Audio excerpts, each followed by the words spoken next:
Oh my God. If you wanted a straight talker, that was Deacon Eddie. Brother Jeff was our youth president. My mother was our youth president.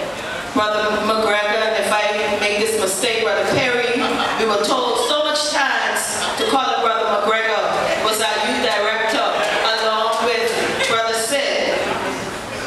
I stood at this podium many times to declare and song the word of the Lord. I am so honored that I got the opportunity to start in St. Paul's Baptist Church, because St. Paul's Baptist Church and its youth leaders prepared me for life. It prepared me for what was to come. I remember distinctly a series that was held and that was directed by Deacon Eddie Ramey.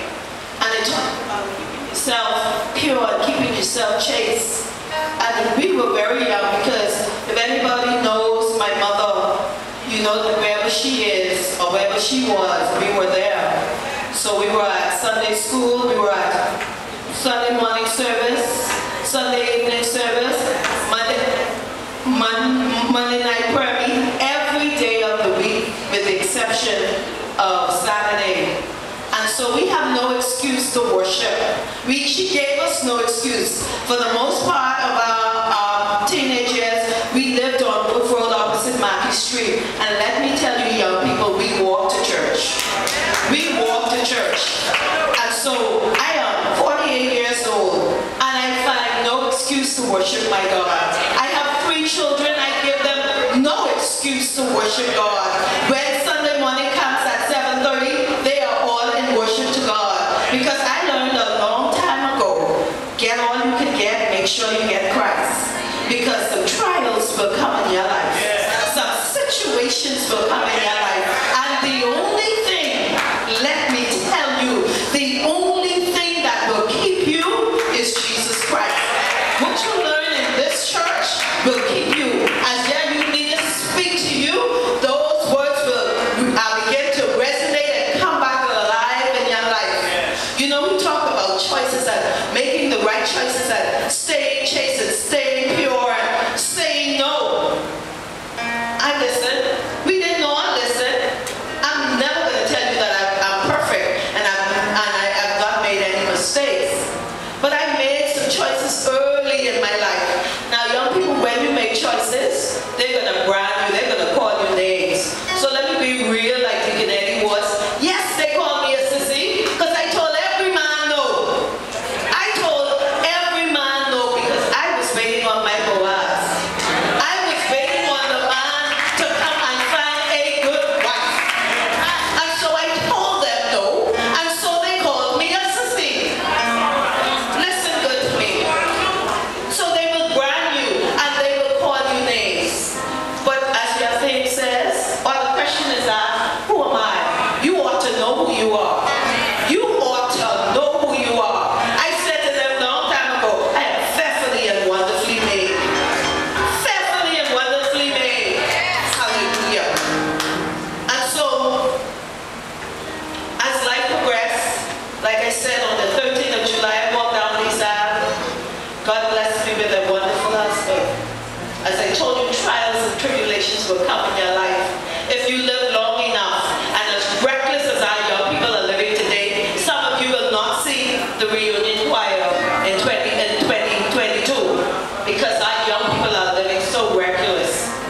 And so, as I walked down those aisles, and I said those vows, I'll never forget. Reverend Rami, my godfather, placed his hands. He made us kneel down, which felt for almost an hour as they prayed over us.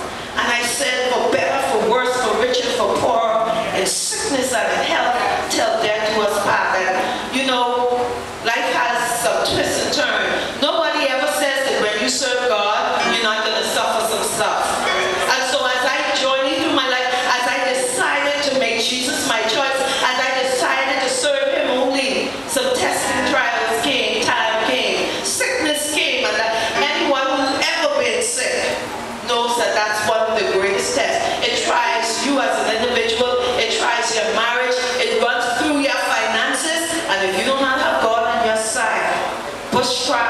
Man gone long time. And you know, as time went by, I went through an 8-year illness that took me from the size that I am now to 105 pounds. I could tell you standing in St. Paul's Baptist Church that the only thing that kept me was the songs that I learned here, the scriptures that I learned here, every Bible message that was told, every promise that was spoken from this pulpit. That's what came alive in my life. I had no time to worry about what nobody said, what they thought. It is what was taught to me, and it is what a found foundation and root in my life. And you know, God has a sense of humor. I always tell people on the first day of January, He said enough is enough. The first day of January 2012 at 7 p.m. in the night, I got a call that my breakthrough had come to pass. And so, I'm here to encourage you young people, no matter what you face in your life, trust me, you're very young. You will face some more testing times. There's one thing that you can always depend on. That's the hand of Jesus. He's promised never to leave you nor forsake you.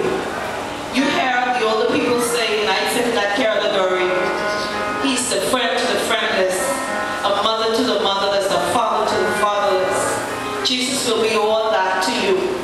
I always said God is so concerned about everything that concerns me.